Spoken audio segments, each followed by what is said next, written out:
To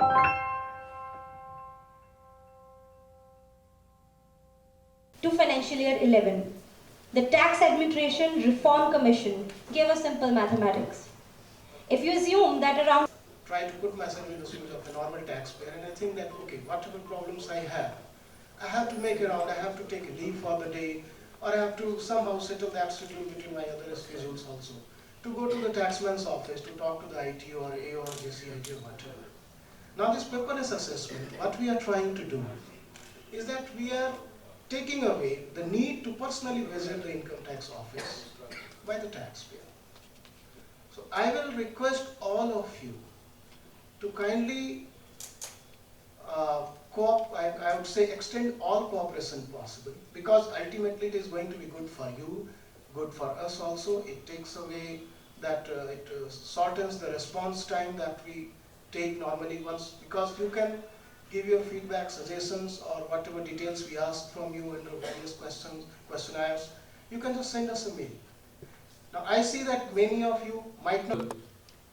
If you look around at the chartered accountants functioning, because with limited client, it is very difficult for them to run their own offices and their staff. So if they get more number, you are trying to implement this taxpayer base winding program. So your 6 crores means half of that tax which they are paying now will be reduced, and percentage of taxes, the more number of taxpayers will come forward. That is also a hurdle. So who will come forward on his own to pay 33%? Nobody will come so easily, very difficult.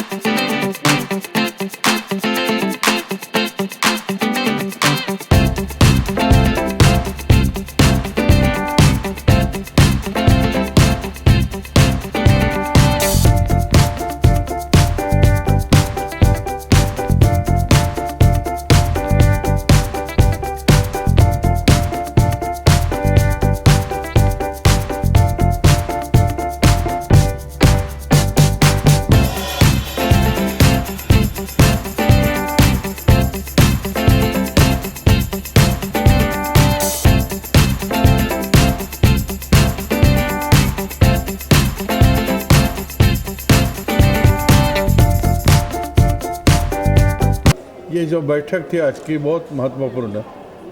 ये कोई political और कोई social नहीं है कि income tax department अपने आप को महसूस करते कि हम लोग जो टैक्स कलेक्ट करते हैं और जिस क्वांटम में करते हैं, लेकिन 130 करोड़ की आबादी जो है हिंदुस्तान में, उसमें से खाली 3 करोड़ ही लोग टैक्स भरते हैं। इसका मतलब बाकी लोग टैक्स देते नहीं है। टैक्स भरने की कैपेसिटी नहीं, ऐसा मतलब नहीं है, लेकिन टैक्स इवाइड करना, यानी टैक्स भरने का इरादा उनका नहीं रहता है, और ये टेंडेंसी रहती है। और इस टेंडेंसी वाले को तो ये इनकम टैक्स डिपार्टमेंट डील करते ही है, टैक्स इवेडर्स हो। लेकिन ब्रॉड बेस जितना बढ़ना चाहिए कि ये 3.3% है ना, 3.3% है, ताकि यूके में, वेस्टर्न कंट्रीज़ में it is more than 30-40%, 70% also. तो इसका मतलब जो टैक्स पे करते हैं उसके ऊपर लोड आता जाता रहता है। और जैसे कि ये जो ब्रॉड बेस बनेगा इन टैक्स पेयर का संख्या, वैसा टैक्स भी कम हो जाएगा, यानी इवन डिस्ट्रीब्यूशन हो जाएगा। कलेक्शन तो समझो कि कलेक्शन ज़्यादा चाहिए, इसलिए लोग ब्रॉड बेस ढूंढते नहीं है, लेकिन टैक्स कम होना चाहिए। टैक्स कम होना ये भी ज़रूरी बात है।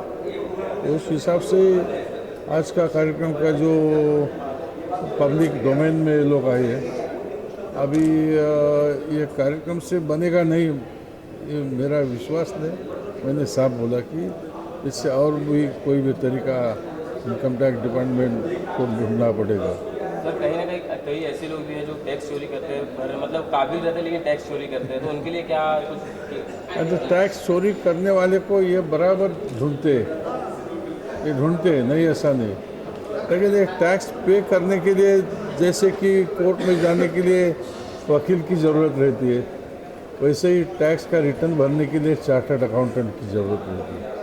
अभी चार्टर्ड अकाउंटेंट का ये जो टैरिफ है उसके ऊपर किसी का कंट्रोल नहीं, इनका कंट्रोल नहीं है। 10,000 लेना है केस का, क्या 20,000 लेना है, क्या 25,000, मुँह मांगे चलता है उनका दाम। सर आपसे आखिरी सवाल है, जैसे कि फिल्म इंडस्ट्री में खान हुए, अक्षय कुमार हुए, सबसे ज़्यादा टैक्स पे करते हैं, हाँ। उनकी सुरक्षा भी काफ़ी दी जाती है, और आज उपासना सिंह जी आई है, तो उनके बारे में क्या कहना चाहेंगे? फिल्म इंडस्ट्री सबसे ज़्यादा टैक्स भी भरती है। कौन भरती है? फिर से अक्षय कुमार भी सबसे हाँ ज़्यादा भरते हैं ना, खाली वही नहीं भरते, बाकी इंडस्ट्रियलिस्ट भरते हैं, ऑफिस गोर्स भरते हैं। ऑफिस गोर का तो ऑफिस से ही टैक्स आता है इनके पास, समझा कि नहीं? वो भी है, वो कितना है सब कुल मिला के? अभी 7 लाख करोड़ का टारगेट है टैक्स कलेक्शन का। आज का सेमिनार देखिए, आज का सेमिनार है, अभी पूरे भारत की आबादी 130 करोड़ है, टैक्स पे करते हैं खाली 3 करोड़ लोग, जबकि 24 करोड़ लोग पैन कार्ड बनवा के बैठे हुए हैं, यानी कि 24 करोड़ लोग अपना टैक्स भर सकते हैं। 3 करोड़ की जगह 6 करोड़ 9 करोड़ भी अगर आज टैक्स पे करने लगे, तो जो हम किसी से बोलते हैं कि 30% से टैक्स पे करो या 20% रेट से टैक्स पे करो, हम इस पोजीशन में होंगे कि हम टैक्स रेट घटा दें, आपके ऊपर भार नहीं आएगा टैक्स का। बहुत कम लोग अभी हैं टैक्स पे कर रहे हैं। इसके चक्कर में क्या पड़ रहा है कि 100 करोड़ लोगों का खर्चा 3 करोड़ लोग भर रहे हैं। तो ये 3 करोड़ लोगों से हमारा रिक्वेस्ट है कि आप बाकी लोगों को जागरूक करिए कि ज़्यादा से ज़्यादा लोग टैक्स पे करें, आपके साथ वाले सगे संबंधी जितने भी हैं टैक्स पे करें, आपका बर्डन कम होगा। हमारा डिपार्टमेंट का रेवेन्यू ज़्यादा से ज़्यादा लोगों से अगर आता है तो हम कम लोगों को टारगेट करेंगे। और ये हमारे डिपार्टमेंट का, मुंबई इनकम टैक्स डिपार्टमेंट का पहला इस टाइप का इनिशिएटिव है। ये भारत सरकार का उठाया गया कदम है, जिसमें हमारा इनकम टैक्स डिपार्टमेंट अब ये समाज में आ रहा है। हमारे संबंध में बहुत सारी भ्रांतियां हैं कि हम लोग सिर्फ हार्श मेजर्स अपनाते हैं, ऐसा नहीं है। हमारा टारगेट ये है कि ज़्यादा से ज़्यादा लोग टैक्स पे करें, और ज़्यादा से ज़्यादा लोग जब टैक्स पे करने लगेंगे तो हम सिंप्लीफिकेशन कर देंगे। अभी जैसा कि हमारे प्रिंसिपल कमिश्नर ने बनाया, हम ईमेल से असेसमेंट कर रहे हैं। आपको हमारे ऑफिस में आने की ज़रूरत नहीं है, आप घर पे बैठे मोबाइल से, लैपटॉप से आप मेल कर दीजिए हमको, हम यहाँ से आपको क्वेश्चन भेज देंगे, आप वहाँ से अपना जवाब स्कैन करके भेज दीजिए, हम यहाँ से आर्डर बना के आपको मेल कर देंगे। आपको अपने घर के कमरे से उठ करके हमारे ऑफिस में आने की ज़रूरत नहीं पड़ेगी। इस तरह का मेजर्स हम कर रहे हैं। अगले जो उद्योगपति और नेता हमारे हैं जो काफ़ी टैक्स नहीं पे कर रहे हैं, उन लोगों को कोई कार्रवाई नहीं हो रहा है, उनके बारे में क्या बोलेंगे? अभी हम जितने भी टैक्स पेयर्स हैं जो टैक्स नहीं पे कर रहे हैं, जिनको टैक्स पे करना चाहिए, अगर कोई प्रॉपर्टी खरीदते हैं तो उनका डिटेल्स हमारे पास है। अगर कोई बैंक में पैसा इधर से उधर करते हैं, कैश डिपॉजिट करते हैं, उसका इन्फॉर्मेशन हमारे पास है। क्रेडिट कार्ड से कहीं जाके खर्चा करते हैं, लेविस स्टाइल में खर्चा करते हैं, वो इन्फॉर्मेशन हमारे पास है। अगर कैश में कहीं क्रूज पे जाके खर्च करके चले आते हैं, फॉरेन टूर चले जाते हैं, वो इन्फॉर्मेशन हमारे पास है। वो सारे इन्फॉर्मेशन का बेस बना करके हम जो भी टैक्स पेयर का वाजिब टैक्स बनता है वो टैक्स वसूलने की कार्रवाई कर रहे हैं। सर जिस तरह से आप पूरे भारत में ये अभियान को अब जोर शोर से शुरू कर रहा है कि ज़्यादा से ज़्यादा टैक्स पेयर बने और टैक्स लोग पे करें। तो ये टाइम का बजट IT में कुछ इम्प्रूवमेंट है? इम्प्रूवमेंट हम हर साल करते रहते हैं। हमारा सरकार का, हमारे वित्त मंत्रालय का कोशिश रहता है कि इम्प्रूवमेंट करें। हमारा कोशिश आपके रिस्पांस पे डिपेंड करता है, आपका जैसा रिस्पांस होगा। 3 करोड़ से 5 करोड़ होंगे, हम उसी तरह से अपना रिस्पांस देंगे। 5 करोड़ से 15 करोड़ लोग टैक्स देना लगेंगे, उसी तरह से हम अपना रिस्पांस करेंगे। तो जैसे जैसे लोग बढ़ते जाएंगे टैक्स पे करने वाले, वैसे वैसे हम अपनी दरें घटाने का कोशिश करेंगे, क्योंकि सरकार का काम विकास करना है और विकास के लिए फंड चाहिए, और फंड के लिए इनकम टैक्स डिपार्टमेंट है। मोर देन 55% कलेक्शन हम अकेले कर रहे हैं, हमारा डिपार्टमेंट कर रहा है। तो जैसे जैसे लोग बढ़ेंगे, हमारा गवर्नमेंट का राजकोष बढ़ेगा, ऐसे ऐसे हम आगे सिंप्लीफिकेशन करते जाएंगे। Thank you. इनकम टैक्स से विभाग से बात किया गया तो क्या कहना चाहिए? देखिए, जितने करदाता हैं सब के सभी तो कर नहीं भरते हैं, और हमारा करदाता जो है इतना जागरूक नहीं है। आज हिंदुस्तान में जो सबसे बड़ी समस्या है इलिटरेसी।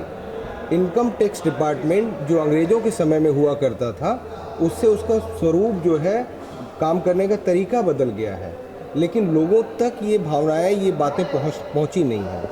आज भी लोगों के मन में इनकम टैक्स को लेकर एक डर सा बैठा हुआ है कि इनकम टैक्स हुआ है, यह सब सारी चीज़ें, जैसा भी आप सब ने सुना जो है कि मात्र एक 1.2% लोग केवल जो है भर रहे हैं टैक्सेस, जो है 1.2% लोग भर रहे हैं, बाकी लोग नहीं भर रहे हैं। इंडिया में गरीबी भी तो उसी अनुपात में है। आज खाने को मैसर नहीं है, आप इनकम टैक्स की बात करते हैं। इनकम टैक्स आपने ज़्यादा इम्पोज भी तो किया हुआ है। आप टैक्स की सारी लाइब्रेरी आप देख लीजिए, जो टैक्स स्ट्रक्चर है हिंदुस्तान में, और देशों से आप बात करते हैं और देशों की, आप हिंदुस्तान में भी जो है ये टैक्स स्ट्रक्चर बढ़ा हुआ है। अच्छा, जो लोग टैक्स नहीं भरते उनके लिए क्या कहना चाहेंगे? जो टैक्स चोरी करते हैं उनके लिए कुछ कहना चाहेंगे? नहीं, टैक्स बिल्कुल भरना चाहिए। जो लोग टैक्स नहीं भरते हैं, ये अपने आप की राष्ट्रभक्ति है। It is your dedication towards your nation. आप अपने देश से यदि प्यार करते हैं तो आपको टैक्स भरना चाहिए, बिल्कुल भरना चाहिए। प्रत्येक व्यक्ति को, जिसकी थोड़ी सी भी इनकम है, उसको निश्चित रूप में जो है टैक्स भरना चाहिए। सर, मेरा एक सवाल हटके है, जैसे कि यूपी सरकार कल बजट आया, 14% वृद्धि की गई, उसके बारे में क्या कहना चाहेंगे? ये उत्तर प्रदेश का है मैटर है, और पार्टी प्रोटोकॉल से मुझे जो डिस्कस करके ही जवाब देना है। और मुलायम सिंह आ रहे हैं 16 तारीख को, तो उनके बारे में आप रहेंगे यहाँ पे? क्या किस तरह मतलब आ रहे, उनके बारे में क्या कहना चाहेंगे? आज हमारा देश कई हिस्सों में बट रहा है। JNU जैसे कैंपस में जो ज्ञान का सबसे बड़ा मंदिर है, जो 250 करोड़ जिस पर आप वो खर्च कर रहे हैं प्रति वर्ष में, उस जगह पर जो है यदि एंटी नेशनल नारे लग रहे हैं, लोगों के इस तरह के जो है एक देश के खिलाफ उसी देश में नारे लग रहे हैं, तो आपकी जवाबदारी बढ़ जाती है। और 16 तारीख को देश बचाओ देश बनाओ रैली, इन्हीं सब बातों को लेकर जो है रखी गई है, जिसके लिए माननीय हम सबके नेताजी माननीय मुलायम सिंह यादव जी जो है मुंबई आ रहे हैं। Thank you sir. Thank you.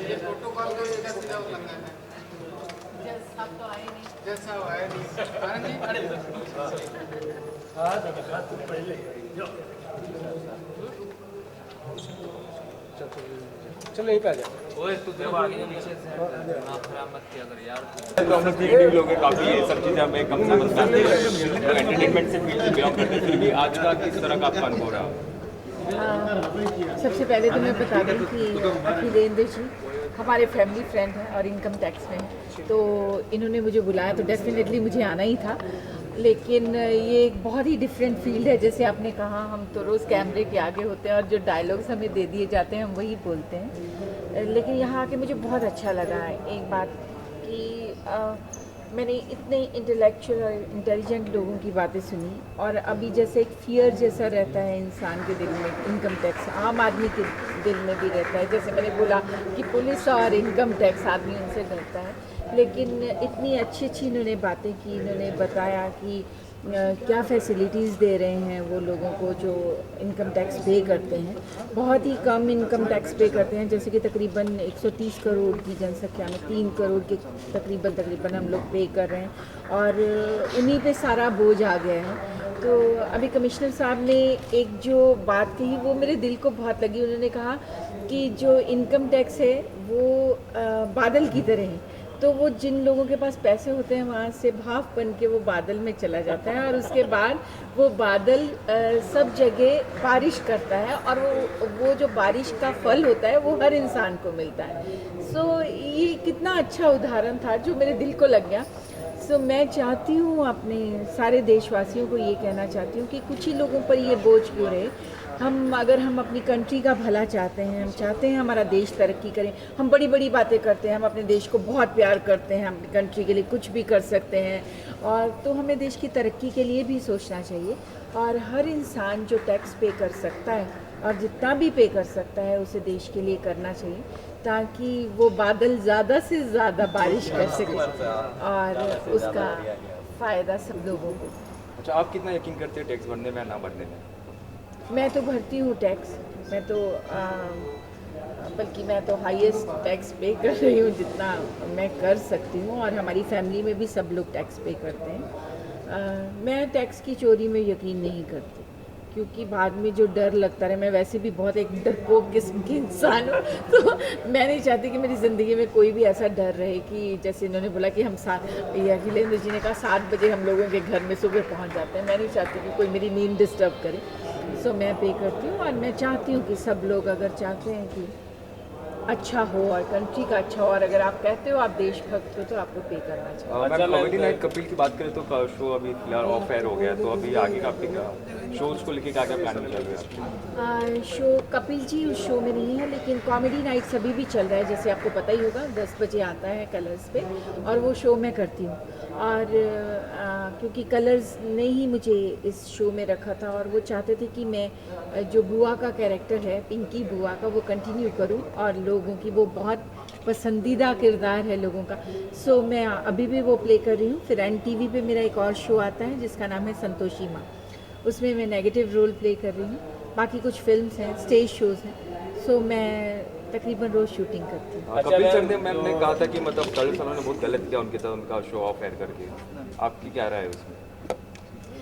देखिए, कुछ चीज़ें ऐसी होती हैं कि जो हम लोगों को पता नहीं होती, कहाँ पे क्या प्रॉब्लम्स आई हैं, कहाँ कलर्स की तरफ से क्या कहा गया, और कपिल ने वहाँ पे क्या उनको प्रॉब्लम आई है, मैं इसके बारे में कह नहीं सकती, क्योंकि वो एक इंडिविजुअल डिसीज़न है उन लोगों का, कपिल जी का, कि उनको वो शो करना है या नहीं, और हर एक्टर खुद डिसाइड करता है उसको वो शो करना है। तो मैं इसमें कहने वाली कोई होती भी नहीं कि उनको करना चाहिए था या नहीं करना चाहिए था, या कलर्स में क्या ऐसी प्रॉब्लम्स थी इस शो को लेके। सो मुझे नहीं लगता कि मुझे इस बारे में कोई बात कहनी चाहिए जिसके बारे में मैं जानती हूँ। अच्छा मैम, जो टैक्स चोरी करते हैं उन्हें अपने अंदाज में कुछ डांट सुनाएंगे, फटकार लगाएंगे? जो टैक्स चोरी करते हैं अपने अंदाज में, आपका जब मैं यहाँ आ रही थी तो मेरे घर के मेंबर्स ने कहा कि वहाँ पे तुम मत बोलना कि आएंगे हम 22 ईयर ओल्ड, क्योंकि एक बिल्कुल डिफरेंट माहौल में आई हूँ। सो मैंने अपने अंदाज में ही कहा है जो उपासना सिंह कहना चाहती है, तो प्लीज़ टैक्स दीजिए अगर आप दे सकते हैं तो। और मैं चाहती हूँ कि बहुत सारे लोगों को टैक्स ना भी देना पड़े, जैसे हमारे किसान हैं, जैसे हम रोज़ देख रहे हैं कि न्यूज़पेपर पे आ रहा है कि किसान आत्महत्या कर रहे हैं। मेरे को एक बहुत टची वो लगा कि बैल, आपने भी देखी होगी वो फोटोग्राफ, कि बैल अपने मालिक को कह रहे हैं, वो गले में फांसी लगा रहा है कि प्लीज़ तुम फांसी मत लो, हम और मेहनत करेंगे और हम तुम प्लीज़ ऐसा कदम मत उठाओ। तो वो बहुत टची था और उस पेंटिंग को अवार्ड भी मिला है। तो मैं चाहती हूँ कि किसानों के लिए और जो लोग हमें खाना खिलाते हैं और हमारी कंट्री के सब लोगों का पेट भरते हैं, उन लोगों को ऐसे टैक्स से निजात होनी चाहिए, और जैसा दिया भी गया है। और बहुत सारी ऐसी चीज़ें हैं जिन पे टैक्स नहीं होना चाहिए, लेकिन जो लोग पे कर सकते हैं, जो बड़ी जैसे कि टैक्स होना चाहिए आम आदमी के लिए, जैसे अभी टैक्स का तो अभी आने ही वाला है कि अब बजट आने वाला है। मैं चाहती हूँ जो खाने पीने की चीज़ें हैं, जो आम रोज़मर्रा की चीज़ें हैं, अभी दूध के बगैर काम नहीं चल सकता, दाल के बगैर, सब्जियों के बगैर काम नहीं चलता, उन पे ये सब चीज़ें ना हो। लेकिन हाँ, आप गाड़ियों पे ज़्यादा टैक्स बढ़ा दीजिए, ज्वेलरी पे ज़्यादा टैक्स बढ़ा दीजिए, फ़्लाइट के किराए पे, जो कि जो रिच लोग या अमीर लोग जो अफोर्ड कर सकते हैं वो दें। लेकिन जो लोग पहले ही गरीब हैं, जिनके घर में खाने को नहीं है, गैस पे आप टैक्स लगा रही हैं उस पर, वो प्लीज़ मत कीजिए। थैंक यू, हमारे लिए अच्छा रहेगा। Thank you so much. Sir क्या कहना चाहेंगे, कैसा एक्सपीरियंस रहा, क्या क्या बातें सीखी? एक तो मैं 2014 में मैं यूपीको का चेयरमैन था, कैबिनेट मिनिस्टर का मेरे। तो जब मैं यूपीको का चेयरमैन था तो मैंने एक कमेटी, इनकम टैक्स की एक कमेटी थी लखनऊ में, मैंने उनको एक ही सजेशन दिया था कि आप जैसे आज के डेट में आप लोगों ने देखा होगा कि कचहरियों में कितने मुकदमे पेंडिंग हैं, लेकिन आज सारे मुकदमे ख़त्म होते जा रहे हैं। क्यों? क्योंकि डीएम, एसपी और जो भी अधिकारी हैं, यहाँ तक कि जजेज, वो सब लोग हर सैटरडे को या किसी एक दिन वीक में एक कैंप लगाते हैं और सबकी समस्या सुनते हैं, तुरंत उसका निस्तारण करते हैं। तो आज लोगों को, जो लोग डीएम, एसपी और सबसे जो लोग भय खाते थे, जिनकी समस्याएं पेंडिंग चला करती थी, जिनको वकील लोग काफ़ी हरास करते थे, आज वो उस हरास से बच रहे हैं और उनकी समस्याओं का समाधान हो रहा है। उसी तरह आज मेरे को अच्छा लगा कि इनकम टैक्स ने भी एक फ्रेंडली पहल किया, जो कि करदाताओं को बुलाकर उनसे बात किया, ये बहुत अच्छा लगा। और अगर इसी तरह ये कैंप लगाकर काम करते रहेंगे तो हमारे समझ से टैक्स देने वालों की संख्या भी ज़्यादा बढ़ेगी और लोगों के मन से डर भी ज़्यादा जाएगा। तो क्या इस अभियान से आगे तक जुड़े रहेंगे आप? हाँ, जो भी अभियान देश की तरक्की के लिए होगा उसमें हम सदैव आगे और तत्पर रूप से जुड़े रहेंगे। अच्छा, जो टैक्स चोरी करते हैं उनके लिए क्या कहना चाहिए? देखो, भारत जिस कंट्री में हम रहते हैं उस कंट्री का नाम आप रोशन करो, भारत का नाम हर जगह रोशन हो। आज जैसे लोग कहते हैं कि जर्मनी में इतना लोग टैक्स देते हैं, इतना देते हैं, मैं चाहता हूँ कि पूरे वर्ल्ड में हमारा इंडिया सबसे नंबर हो, को सब लोग कहें कि हम इंडिया से हैं। इसलिए जितने लोग टैक्स चोरी करते हैं उनसे यही अपील है कि 1000 कमा रहे हो तो कम से कम यार 300 रुपये तो दो, जिससे देश की तरक्की हो सके। Okay sir, thank you.